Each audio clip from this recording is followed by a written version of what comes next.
기독교 신앙 영화 중에 불의 전차라는 영화가 있는 것을 아실 것입니다. 영어 원제로는 The Chariot of Fire 이렇게 되어 있어서 말 그대로 불의 전차입니다. 그런데 성경의 표현으로는 불병거라고 성경은 번역했습니다. 그리고 오늘 본문에서는 불수레 이렇게 번역했습니다. 이 영화의 내용을 잠시 살피면은요, 이 영화는 유명한 에릭 리들이라고 하는 영국의 육상 선수에 관한 이야기입니다. 그는 1924년 파리 올림픽 400m에서 금메달을 땄습니다. 그는 대단히 경건한 청년이었습니다. 그의 주종목은 본래는 우승 후보로까지 여겨졌었던 육상 100m 경기였습니다. 그런데 그로서는 이 경기가 일요일, 즉 주일에 일정이 잡히게 되자 자신의 신앙 양심으로서는 주일에 이 경기에 임하는 것이 허락이 되지 않았습니다. 이 세상 사람들에게 전 세계 사람들이 보는 가운데 주일에 버젓이 이 육상 경기를 하는 이 일을 하는 것이 그는 참 꺼려졌었던 것입니다. 우리라고 한번 생각해 보십시오. 과연 어떻게 판단을 해야 합니까? 어떻게 보면은 이렇게까지 해야 하는가 하는 그런 것을 우리도 느끼게 됩니다만은 에릭 리들은 자신의 신앙 양심에 의해서 이것은 허용할 수 없었던 일이었습니다. 그리고 이렇게 그는 출전을 거부하고 평일에 열리는 400m 경기에는 대신 출전할 수 있었습니다. 제가 살펴보니까 다른 선수의 기회를 뺏은 것은 아니고 그 당시 규정은 좀 융통성이 있어서 한 나라가 한 종목에 여러 명을 출전시킬 수 있는 그러한 규정이었었기에 가능했었습니다. 그런데 그는 평소에 이 400m에 대해서는 전혀 훈련하면서 준비한 바가 없었습니다. 400m는 100m에 비해서 훨씬 길지 않습니까? 그러니까 한계가 있는 인간의 힘을 조절해야지만은 가장 효율적으로 달릴 수 있을 것입니다. 자, 그런데 그런 경기가 시작되자 초반부터 전속력으로 달리기 시작했습니다. 마치 100m 경주를 연상시킬 만한 그러한 속도로 달리고 있으니 사람들은 생각했습니다. 아이고, 이걸 100m 달리듯이 달리다니 곧 지쳐서 뒤로 처지겠구만 이렇게 생각을 했지만 놀랍게도 그는 처음 속도를 유지해서 당시로서는 47.6초라고 하는 세계 신기록을 세우면서까지 우승하게 되는 그러한 놀라운 일이 있었습니다. 경기 전의 일화도 전해지고 있습니다. 당시 육상팀에는 영국의 마사지사가 대동하고 있었는데 경기 전에 그는 이 리들에게 메모를 하나 전달했다는 것입니다. 그리고 그 메모에는 그도 신앙인이었는지 성경 사무엘상 2장 30절의 말씀이 기록되어 있었습니다. 읽어드리면 나를 존중히 여기는 자를 내가 존중히 여기리라 이러한 말씀이었습니다. 정말 하나님께서 존중히 여기신 결과일까요? 이렇게 놀라운 금메달 달성이 있었습니다. 자, 그런데 또 놀라운 이야기가 계속 이어집니다. 그는 1902년생이어서 지금 1924년 올림픽은 22~23살쯤이었는데 바로 이듬해인 1925년 바로 이 아직 약관의 이 나이에 그는 중국 선교사로 나가게 됩니다. 자기의 부모님도 중국 선교사였는데요. 자신이 그곳에서 태어난 바 있었는데 바로 이 중국에 돌아가서 중국 선교사로 평생을 헌신하게 됩니다. 그는 베이징 인근에서 체육교사로, 성경교사로, 또 놀랍게도 의료 선교사로도 그는 이 선교사 일을 감당했다는 것입니다. 이제 중일전쟁이 1943년에 터졌을 때에 많은 선교사들이 캐나다로 영국으로 피신을 갔지만은 그는 여기 중국에 남아서 일본군의 포로가 되었다는 것입니다. 그리고 포로 수용소에 갇혀서 그의 생의 마지막 영양실조로 숨을 거두기까지 그는 살았는데 마지막 순간까지 남을 위해서 헌신하는 그러한 아름다운 생애였다는 것입니다. 그래서 그의 생애를 조명한 것이 유명한 신학 영화 불의 전차, 성경적인 표현으로는 불병거 이라는 영화가 있었습니다. 그런가 하면은 이 불의 전차라고 하는 표현은 영국의 시인인 윌리엄 블레이크의 예루살렘이라는 시가 있는데 거기서도 사용이 된 표현이고 그것은 영국인들에게 잘 알려진 시여서 거기에서 이 영화의 제목을 가져왔다라는 설명을 읽을 수가 있었습니다. 이 예루살렘이라는 시 속에 불의 전차라는 표현이 있는데요. 이것은 당연히 오늘 본문에 있는 엘리야의 불수레를 가리키고 있습니다. 그 내용을 보면은 놀랍게도 이 블레이크의 시 예루살렘은 예루살렘에 대한 시가 아니라 영국에 대한 시였습니다. 그는 하나님의 도성인 이 예루살렘처럼 영국 사회가 이상적인 신앙적 사회를 이룰 것을 열망하는 마음을 이 시에 담은 것을 알 수가 있습니다. 그래서 이 시간 다 함께 이 시의 한 구절을 감상해 보고자 합니다. 읽어드리면 이렇게 전개됩니다. 나에게 불타는 황금화를 가져다 주오. 나에게 열망의 화살을 가져다 주오.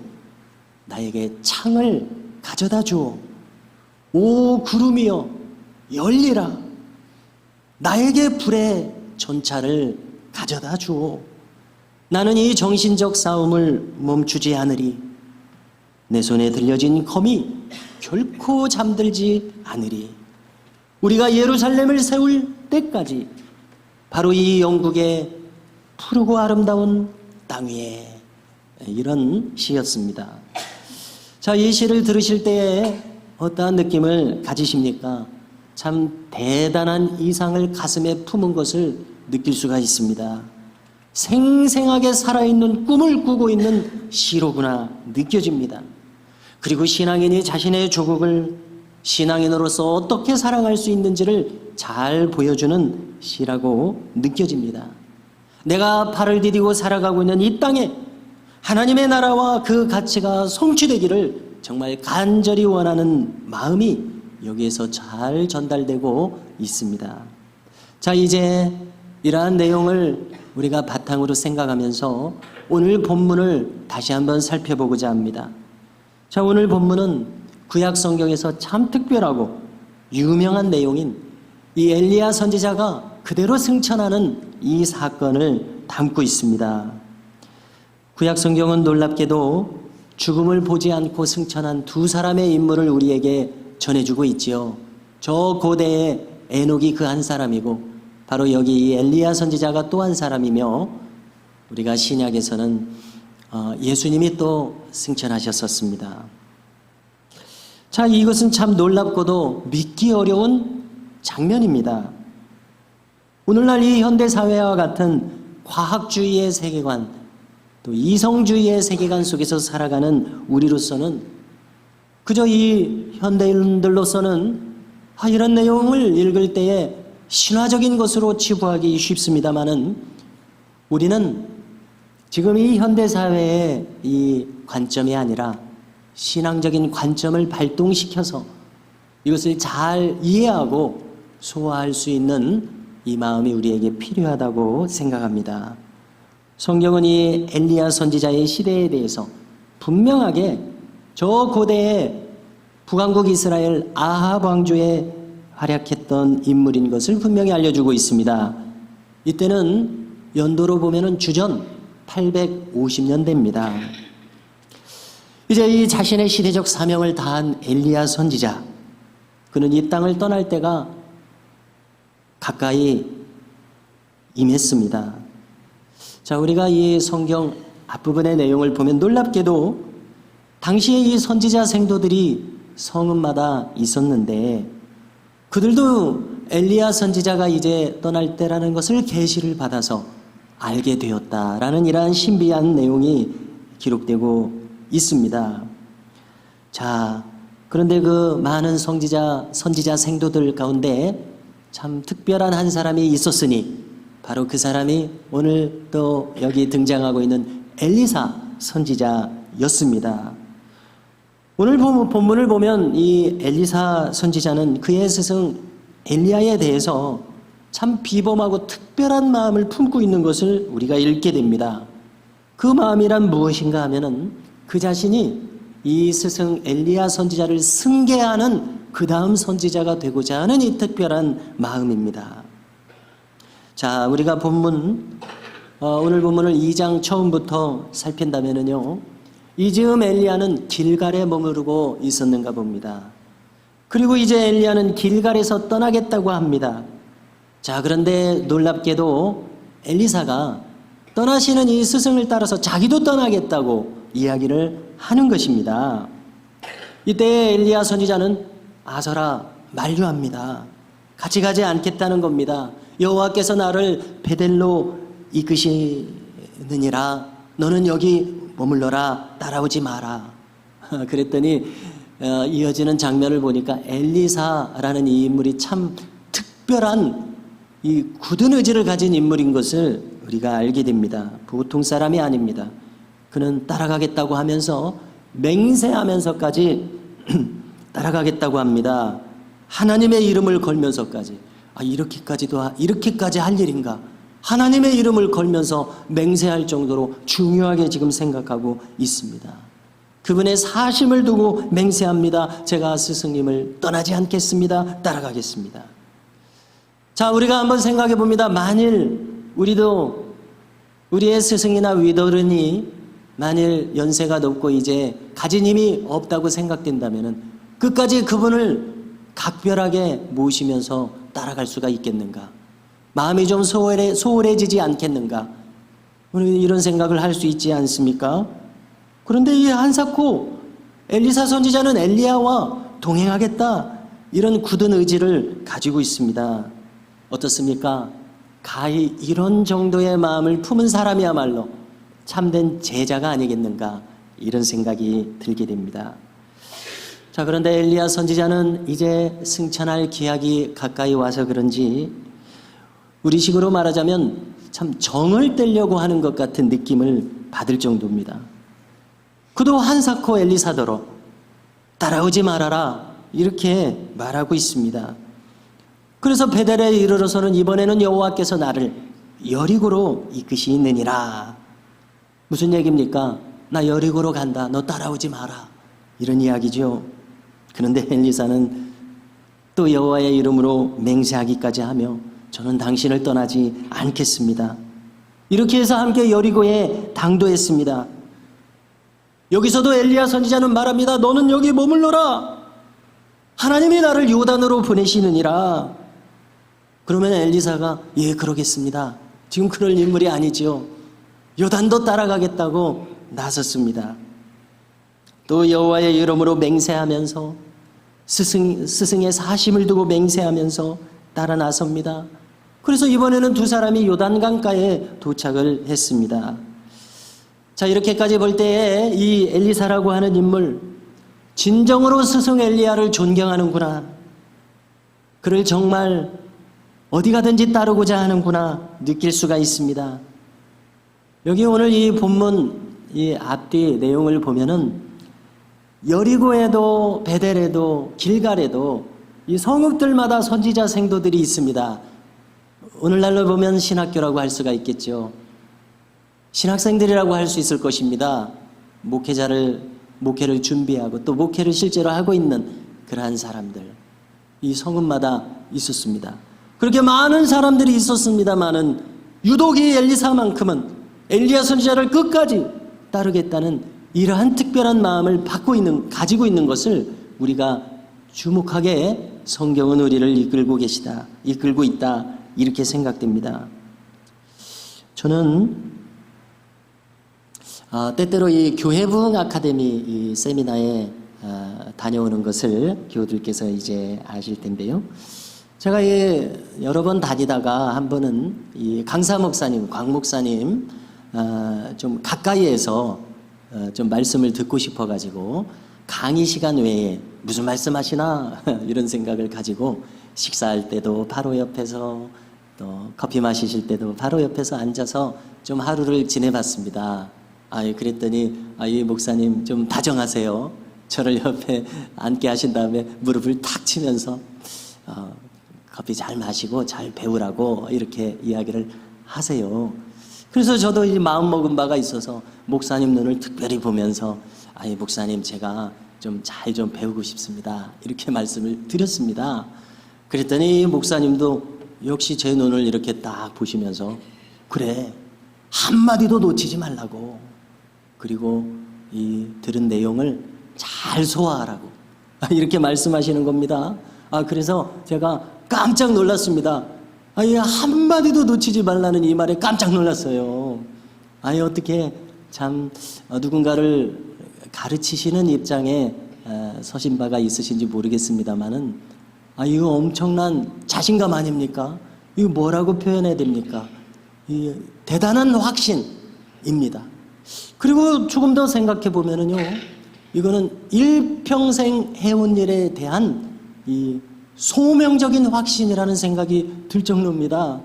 내가 이 일생 동안 이렇게 갈고 닦은 거, 이 하나님이 인정하시는 거다. 하나님 기뻐하시는 거다. 그러니 한마디도 놓치지 말아라. 이렇게 해석이 됩니다. 그러면서 인생이란, 신앙인이란 이렇게 살아야 되겠구나. 한번 생각해 보십시오. 나의 일생을 다 해오는 가운데 내가 지금 한 일, 이 일, 내가 지금까지 해온 이 일 참 잘했다, 잘하고 있다, 내가 잘해봤다, 하나님 보시기에 내가 거리낌이 없다, 이러한 인생을 살았다면 너무나도 복된 인생 아니겠습니까? 우리의 인생도 이와 같이 결산될 수 있으면 얼마나 좋을까, 이렇게까지 생각해 봤습니다. 자, 참 한마디도 놓치지 말라, 이 말에 저는 놀라면서 또 한편으로는 참 고마운 마음이 드는 그러한 경험이었습니다. 자, 이렇게 스승을 각별하게 여기고 있는 엘리사 선지자와 엘리야 선지자, 요단강가에 도착을 했습니다. 자, 그런데 놀랍게도 여기서 바로 저 출애굽 때에 모세를 통해서 홍해바다가 갈라진 사건이 다시 한번 여기서 일어납니다. 엘리야가 자신의 겉옷을 벗어가지고 그것을 둘둘 말아가지고 요단강 물을 내리쳤습니다. 그랬더니 물이 이쪽 저쪽으로 갈라졌다. 그리고 그곳이 육지가 돼서 마른 땅이 돼서 요단강을 두 사람이 건너갔다. 이것을 저 멀리 여리고에 있는 선지자 생도들이 지켜보고 있다. 참 깜짝 놀랄 만한 내용입니다. 그래서 또 생각을 합니다. 누군가 이 성경을 처음 읽는 분이 이 대목에 이르르면은 또 시험 들겠구나. 이러니 내가 성경을 못 믿지. 이런 마음을 가지겠구나 하는 마음이 들면서요. 자,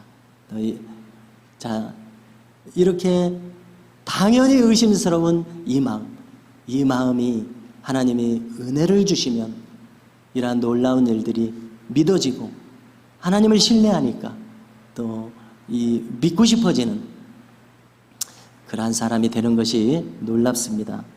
참 놀라운 내용 아닙니까? 그래서 늘 이렇게 생각을 해봅니다. 이 천국에 가면 꼭 좀 물어봐야 되겠다. 정말 어떠한 상황이었는지, 엘리야 선지자를 만날 수 있을지 모르겠지만은 한번 물어보고 싶은 마음이 늘 있습니다. 자, 이제 두 사람이 요단강을 건너갔습니다. 자, 이때였습니다. 뜻밖에도 엘리야 선지자가 그동안에는 오지 마라 이렇게 이런 말만 했었는데 이제 특별한 말을 합니다. 9절입니다. 엘리사야, 하나님께서 나를 데려가시기 전에 내가 너에게 무엇을 해주면 좋겠느냐? 내게 구하라. 이런 말을 해줍니다. 고맙게도. 내가 떠나기 전에 네 소원을 이야기해라. 내가 들어주겠다. 이 말 아닙니까? 이 반가운 말씀에 엘리사 선지자가 어떻게 대답했는지 들어보십시오. 그는 이렇게 대답합니다.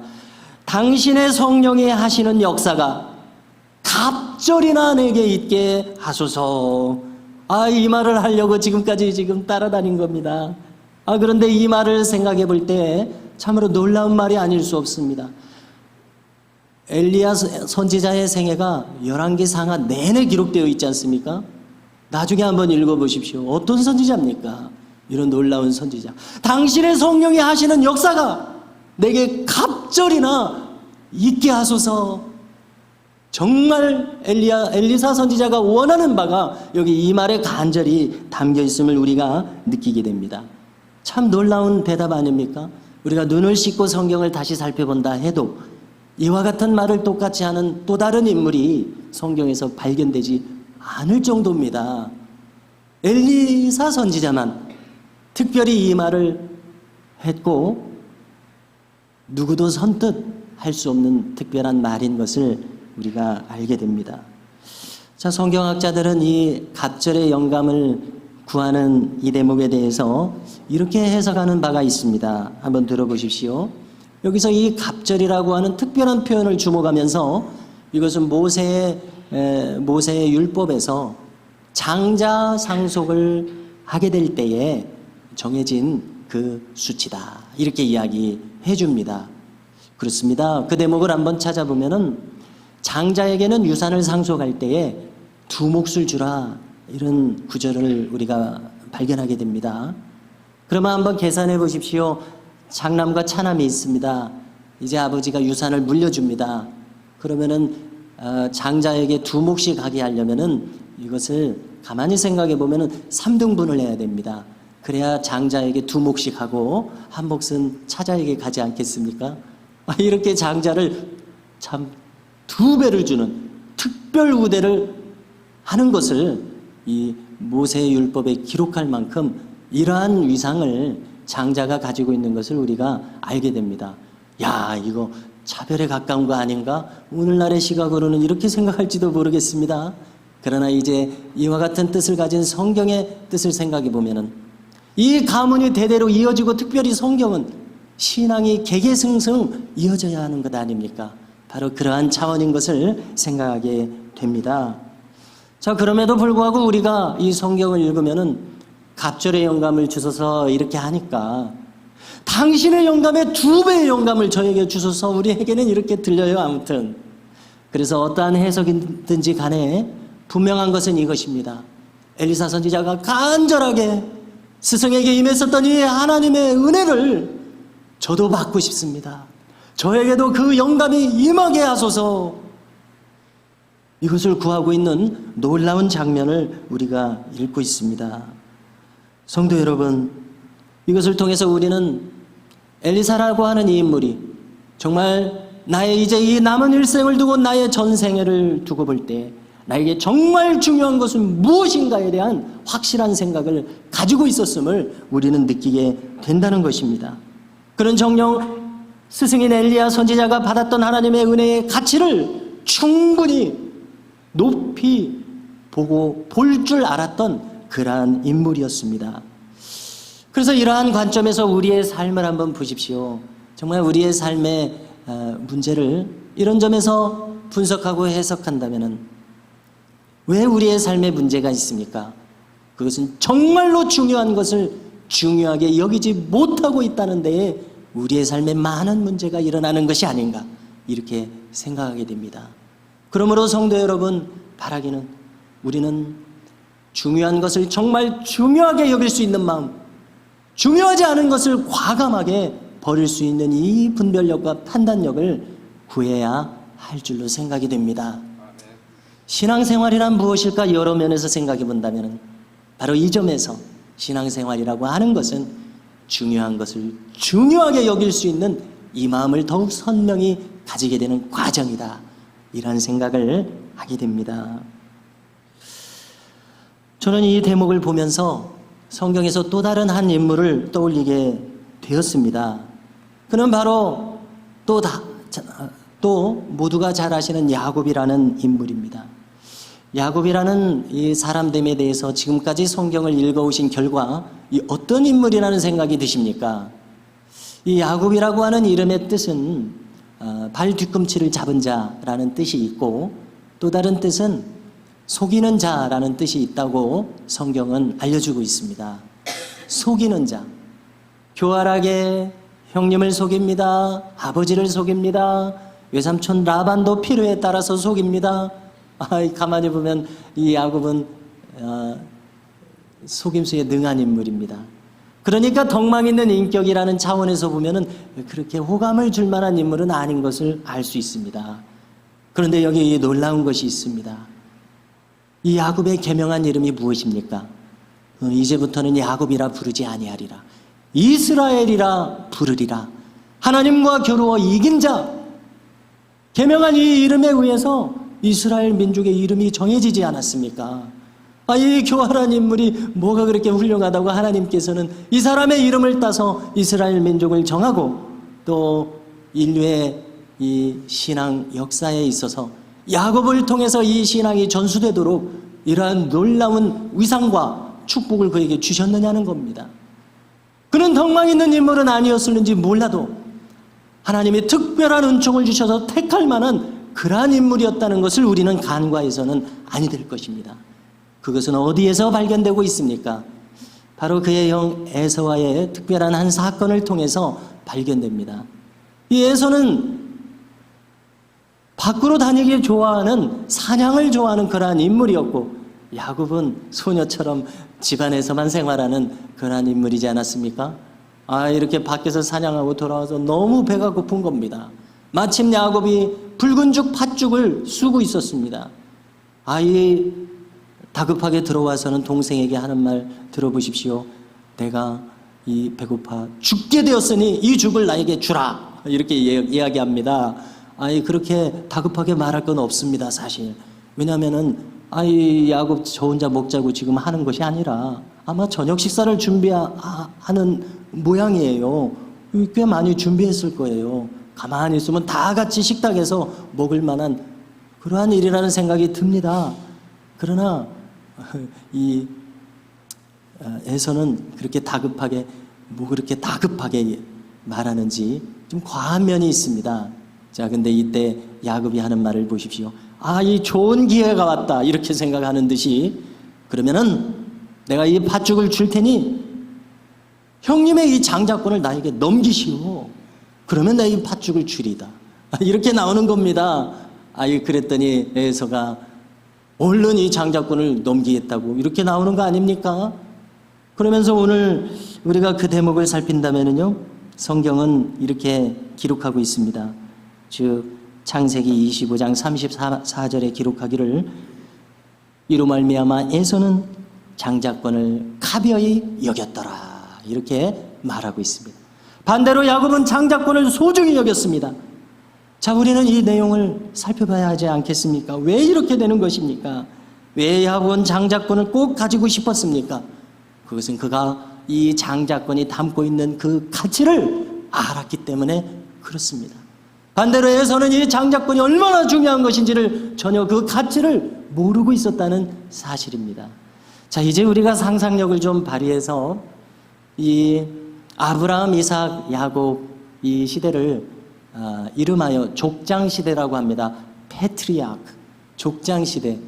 달리 한국말로 번역할 적당한 이름이 없는가 봐요. 족장시대라고 하는데, 자, 이 시대에 이 연령들이 참 많이 살았죠. 그걸 계산해 보면 참 흥미로운 대목이 있습니다. 아브라함은 175세까지 산 것으로 나오고요. 또 우리가 잘 아시듯이 그는 100세에 이삭을 낳았습니다.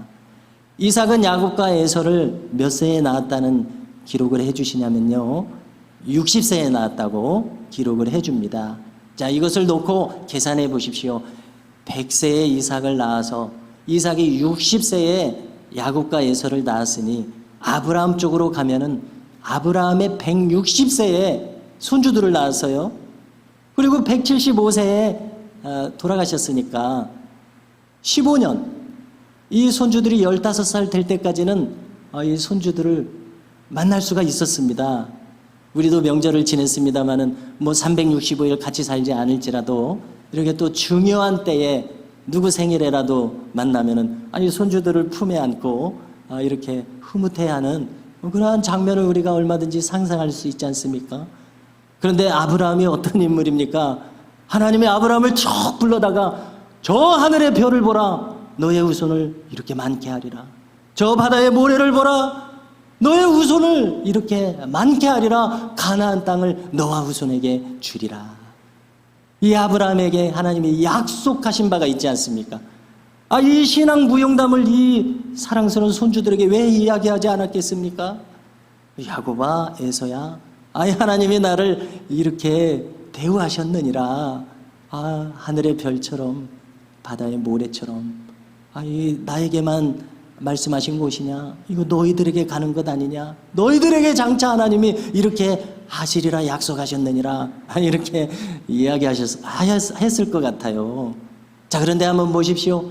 똑같이 하나님의 말씀이 들려지고 있지만은 에서는 이 하나님의 약속이 담겨져 있는 이 장자권 가벼이 여겼더라. 야곱은 이렇게까지라도 해서 이 하나님의 축복과 은혜에 참여하고 싶은 이 마음을 가졌더라는 것입니다. 성도 여러분, 하나님은 바로 이 마음을 기쁘게 여기신다는 생각이 듭니다. 자, 오늘 말씀을 이제 정리하며 생각합니다. 신앙이란 무엇입니까? 오늘 이 엘리사 선지자를 통해서 또 이 참 거칠게 보이는 야곱의 열망을 통해서 신앙이란 무엇인가 우리는 다시 생각하게 됩니다. 그것은 무엇입니까? 나에게 당신의 하나님의 성령의 하시는 역사가 갑절이나 있게 하소서. 바로 이 마음, 나의 남은 일생에 하나님 나라의 역사에 참여하고자 하는 이 간절한 소망, 바로 여기에서 참 신앙의 빛을 우리가 볼 수 있다는 것을 알게 하시는 본문 말씀을 오늘 우리가 나누었습니다. 성도 여러분, 우리도 이와 같은 마음을 가질 수 있기를 원합니다. 갑절의 영감, 정말 저에게 중요하고 필요한 것은 이것입니다. 이 마음으로 주의 앞에 나아가는 은혜가 우리 모두에게 있기를 소망합니다.